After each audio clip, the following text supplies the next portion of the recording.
the types of war, the ways of war, all that is constantly going to be changing. What's going to decide our next and our future wars is not going to be the technology, it's not going to be money, it's going to be the level of the belief of our people, of what they believe in, and the standards that they hold themselves to. We are more lethal, more capable, and more ready than ever, while grounded in the traditions that made us who we are. We will not win the next fight on platforms alone. It is the Marine who will break the will of the enemy. As Marines, I believe the most powerful aspect of our training and such an important part of who we are, holding on to that history that came before us. The Marine Corps is lethal because of our willingness and our eagerness to take the fight to the enemy in any climb or place and win those battles, sometimes at any cost. Our history is not only a story of battles won, it is a story of people, of commitment, of family. An unbreakable bond that transcends ranks and lasts a lifetime. I think the only way to honor them is to live a life that's worthy of their sacrifices. And the only way that you can do that is by going out and being the best that you can be. By going out and by still upholding those standards as a Marine, by celebrating them, by telling their stories and giving the next generation some legacy to live up to. Cream rises to the top. And that's what we have in the Marine Corps today. The Marine Corps is the operational Marine Corps. But there's another aspect of the Marine Corps. It's the former Marines or former active duty who are out there in all walks of life. It's amazing when you think of it. Being in service was a privilege. It was the best time of our lives, but it was a sacrifice, and your family is part of that sacrifice. And Marine wives or Marine spouses, they deserve a lot of credit as well. The kids being uprooted, moving, it's a sacrifice to serve our country. Without the support of their loved ones and their immediate family, it's hard for them to complete their job. So again, it's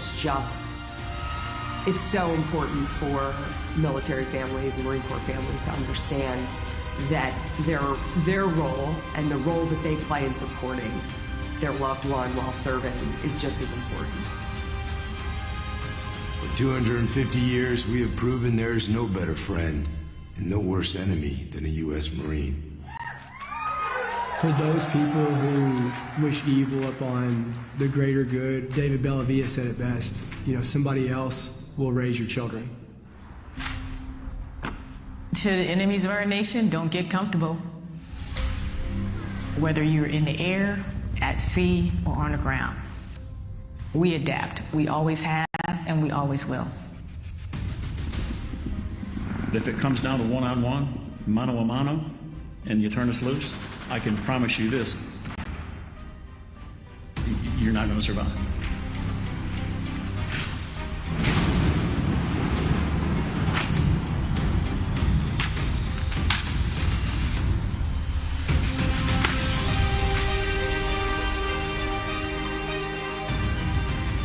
From our first amphibious landing at Nassau to the black sands of Iwo Jima to urban combat in Fallujah, our Corps has come a long way since Samuel Nichols first took command of 2 battalions at Tun Tavern. Though weapons, platforms, and technology continue to evolve, our individual Marines' grit, discipline, resolve remain our decisive advantage. For 2.5 centuries, Marines have preserved our legacy as America's premier expeditionary force because we are forward, ready, and lethal. From the moment a Marine earns their Eagle Glove and Anchor, they inherit a rich tradition of honor, courage, and commitment, a legacy that is etched on our souls forever. Our history is one of winning our nation's battle, and make no mistake, we will be called to fight again. We will be ready, and we will win. Since our foundation, we have fought in every climb and place, upholding our oath and preserving who we are, the few and the proud. But we cannot break stride. We must continue to train for the next fight, because victory will go to those who seize the initiative, impose their will, and never yield. The pursuit of excellence in the profession of arms is our heritage, forged by an unbreakable fighting spirit. The memorial behind us stands as a testament to that fact.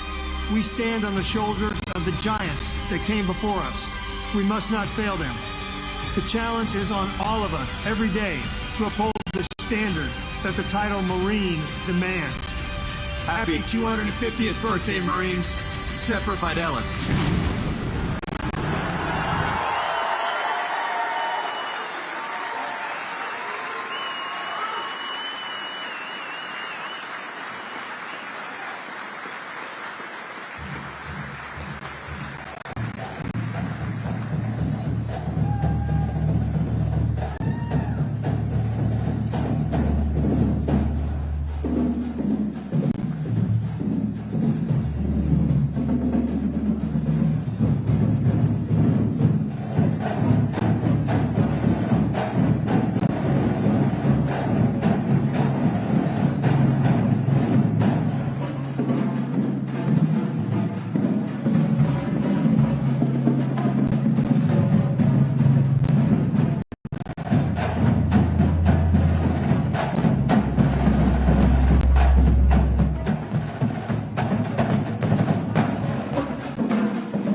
We begin our ceremony with a performance by the United States Marine Drum and Bugle Corps.